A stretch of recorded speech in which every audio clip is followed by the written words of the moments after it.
live? All right, we're live on Twitter, and later we will be up on YouTube, Rumble, Facebook, etc., locals.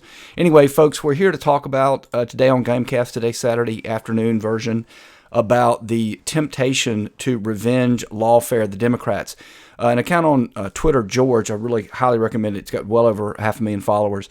He tweeted this out this morning. Megyn Kelly wants President Trump to go after Democrats the same way they've gone after him.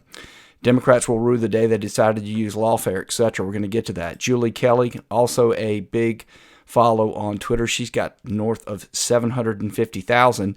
Andy McCarthy, one of these neocon elite types over there that pretends to be a conservative, has an article out. It's behind a paywall. You can't read it. Nothing to be seen there. Anyway, Trump needs to end lawfare. Well, I hate to break it, but I agree with McCarthy. But Julie Kelly, again, I got no problem with Julie Kelly. I got no problem with George. They're just wrong on this particular issue. She says, well, I guess he wasn't there during the January 6th and all that lawfare. And it was lawfare. Okay? Well, let's get to Megyn Kelly. She said this comment, and I believe this video that I'm about to play from you is actually 6 months old. The reason it's important now is two very prominent, quote-unquote, libertarian / populist / conservative, whatever you want to call them, right, on the right people, are saying, hey, let's do tit-for-tat revenge lawfare. That is a bad idea. Fundamentally, it's a bad idea for this reason. One, I think Trump partially won because of the lawfare. Well, you can't then turn around and do that which people said they didn't want anymore. Number two, and this is very difficult, and the fascists are very good at tricking us with this, rule of law, the Constitution requires on dispassionate, logical, reasoned analysis, okay? Revenge is not that. It's based on emotion. And so the fascists are going to win if you do it, right? Because they don't care. They love the tyranny. They love the tit for tat and back and forth. They just wait till they get some power and they use it against you. That's the other reason. But for this reason, let me go through a couple more things and then let's listen to Megyn real quick.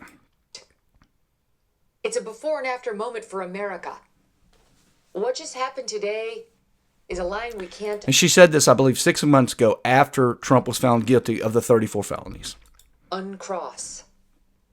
And these Democrats will rue the day they decided to use lawfare to stop a presidential candidate. I'm not talking about violence. I'm talking about tit for tat. Okay, again, she's advocating for it pretty strongly. I've already told you one reason why, two reasons why it's a bad idea. But let's get into one more reason in a moment. You just wait, and it won't be Hunter Biden the next time. It's going to be Joe Biden. It could potentially still be Barack Obama. It could still potentially be Hillary Clinton. We're going to have to look at... So before we should get to this last point, and I'm going a little longer today because it's an afternoon. There's not as much content. Normally I try to keep it 3 minutes or less. But she's going into the, listen, don't misunderstand. I got no problem if somebody committed a crime. I think Biden did. I got no problem, Hunter and Joe. I got no problem if somebody committed a crime, and I think Hillary did. Barack Obama, I don't like the guy, and he's used his fame, and he's definitely done a lot of things. He's an evil human being. But as far as I can see, he hadn't broken any laws. But she goes worse here. She's not talking about going after people that broke laws. Listen. What the statutes of limitations are on the various crimes they surely committed.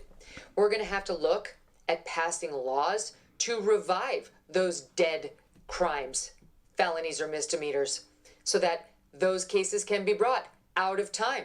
That's what may be in the interest of justice. Now, folks, she's talking here about the E. Jean Carroll thing where New York passed a law that revived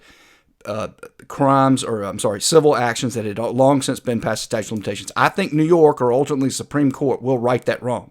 Once a statute of limitation has passed, I do not believe it can be revived because they're taking a property right that the millisecond it passed, it became something you had and they took it from you without process. I don't think they're going to be able to do it.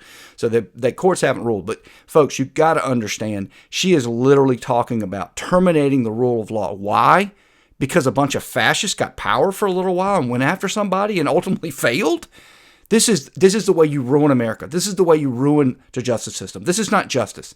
This is a person who is very talented and angry, but she's just wrong on this. Let's hope this doesn't go much further than this, and the pushback that I think they're going to get, George and Kelly, Julie Kelly, not Megyn Kelly, are going to get from this. But anyway, folks, if you enjoy this content, please like, comment, share, and subscribe.